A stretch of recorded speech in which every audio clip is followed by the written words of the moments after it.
आप सभी को जय मसीह की। मैं आशा करता हूं कि आप सब प्रभु में आनंदित हैं। आइए मेरे साथ में आज की सुबह के समय परमेश्वर के कलाम को पढ़ेंगे। इब्रानियों की पत्री 11 अध्याय उसका 36 पद को हम पढ़ेंगे।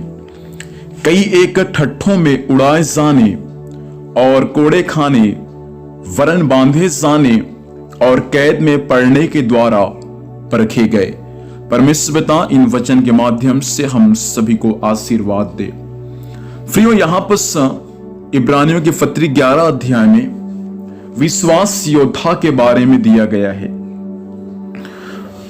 परमेश्वर के लोग जब परमेश्वर पर विश्वास किए तो वे किस प्रकार से परमेश्वर में अपने विश्वास को बना के रखा। जीवन के हर एक विषम परिस्थितियों में, चाहे सताव उनके बीच में आया, चाहे निंदा उनके बीच में आया, बदनामी उनको बीच में आया, फिर भी वे परमेश्वर के लोग जो थे वे अपने विश्वास में वे लोग अडिग थे। इसलिए यहां पर कुछ परमेश्वर के भक्तों के बारे में दिया गया है जो सताओं के द्वारा परखे गए, लेकिन वचन हमें यह सिखाता है कि वे लोग उस सताओं में खरा निकले। 36 पद में 3 या 4 बातें पाए जाते हैं परमेश्वर के लोगों के बारे में। पहला, परमेश्वर के लोग जो थे वे ठट्ठों में उड़ाए गए। मसीह में आने के बाद लोग आपका आदर करे, सम्मान करे, लोग आपका खातिरदारी अच्छे से करे, पहुनाई अच्छे से करे, भूल जाइए। कई बार बाइबल का परमेश्वर हमें यह सिखाता है कि प्रभु के लोगों का आदर तो करना है, सम्मान तो करना है, लेकिन हर जगह उनको आदर और सम्मान नहीं मिलता। बाइबल हमें यह सिखाता है कि परमेश्वर के लोगों का बदनाम होता है, उनका निंदा होता है, उनको लोग ठट्ठों में उड़ाए जाते ही।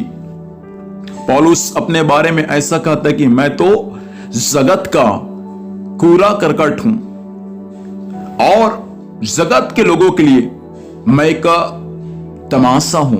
सोचिए, इतना बड़ा एक अभिषिक्त प्रभु का भक्त पौलुस अपने बारे में कहता है कि मैं एक तमाशा हूं। किसके लिए? जगत में रहने वाले लोगों के लिए। क्योंकि परमेश्वर के लोगों को आज भी लोग ठट्ठों में उड़ाते हैं, उनका निंदा करते हैं, उनको बदनाम करते हैं, लेकिन फिर भी धन्यवाद देता हूं कि वे सब चीज को सहते हैं। आपको यदि मसीह में आने के बाद कोई आपका बदनाम कर रहा है, कोई आपका निंदा कर रहा है, कोई आपको ठट्ठों में उड़ा रहा है, प्रार्थना के साथ, आनंद के साथ आप उसको स्वीकार करें। और दूसरा लिखा है कोड़े खाने और बांधे साने। पौलुस कहता है कि उनको 5 बार कोड़ा मारा गया। पौलुस को लोगों ने बांधा। लोग आपको मारेंगे, आपको बांधेंगे, फिर भी आपको अपने विश्वास में बने रहना है। चौथा बात है, और कैद में परखे गए, अर्थात उनको बंदीगृह में डाल दिया गया और वे बंदीगृह में परखे गए। फ्री और मसीह में आने के बाद आपको जेल में भी जाना पड़ सकता है। कभी आप कोर्ट कचहरी नहीं गए, कभी आप बंदीगृह में नहीं गए, लेकिन मसीह के कारण आपको वहां भी जाना पड़ सकता है। फिर भी इस बातों को मैं आपसे कहना चाहता हूं, आनंद के साथ प्रभु के लिए दुख उठाए, ना तो रोध होके, ना कुड़कुड़ा के, परंतु आनंद के साथ प्रभु यीशु मसीह के लिए आप दुख उठाए।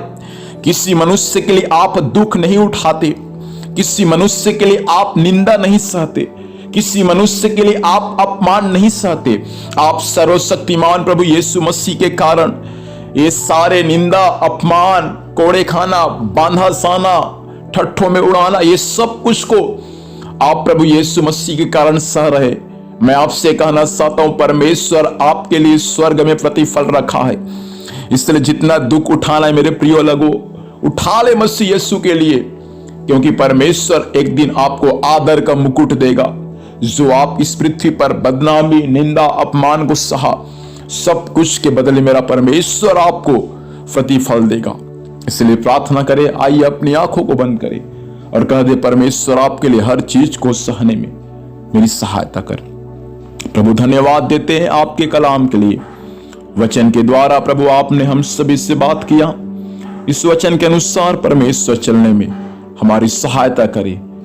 परमेश्वर पिता, हमारी विनती है प्रभु आपसे, आपके लोग हर परिस्थितियों में राजा सताव के समय आप में मजबूत पास जाने में सहायता कर। वचन सब लोगों के लिए बड़ी आशीष का, छुटकारे का कारण बनने पाए।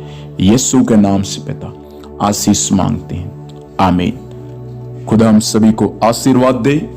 आप सभी को जय मसीह की।